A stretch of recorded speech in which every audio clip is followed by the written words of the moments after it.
end state was realized. And I feel like many of those 1-star, 2-star, 3-star generals perhaps retired after Desert Storm, and a lot of that institutional knowledge and that pain that was experienced during the withdrawal in Vietnam was probably lost. And then flash forward 10 years, 9/11 happens, 20 years of war in Iraq and Afghanistan, and we find ourselves at the end of the Afghan war in a remarkably similar situation that we were in Vietnam.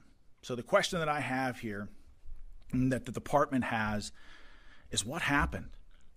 Like, how do we as a department make sure that something like in Vietnam and something there again that happened in Afghanistan never happens again? Helicopters and embassies in Vietnam, helicopters and embassies in Afghanistan is just not the desired end state that we were looking for in those conflicts.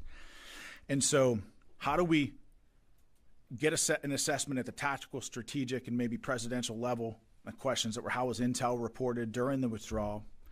How do we structure our report in the micro at the tactical level to answer a lot of the questions that the American people had, like questions like why did we abandon Bagram?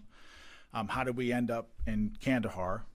All of these questions are the types of questions that we're going to be asking.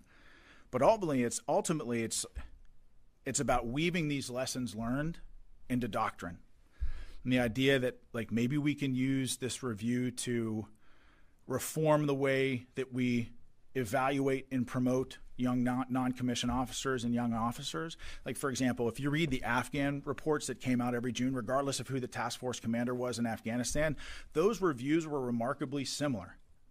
But the end state was a disaster.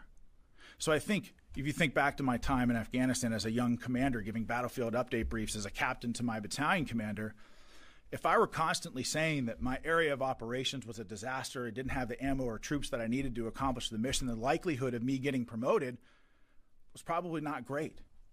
So how do we set the conditions here in the department to create a sense of honesty where our officers are reporting what they believe to be accuracy? They're concerned about maybe their area of operations. They're concerned about the truth and maybe not less about their careers. And that's not an indictment on the officers in the DOD. It's just the way that our system is constructed. And so we've got a great team that we put together, many of whom will start in July, where the real work will start. I just had a great meeting with the chairman of the Joint Chiefs about this and how the Joint Staff can help collaborate on this. But I'm very optimistic about where we're going with this review.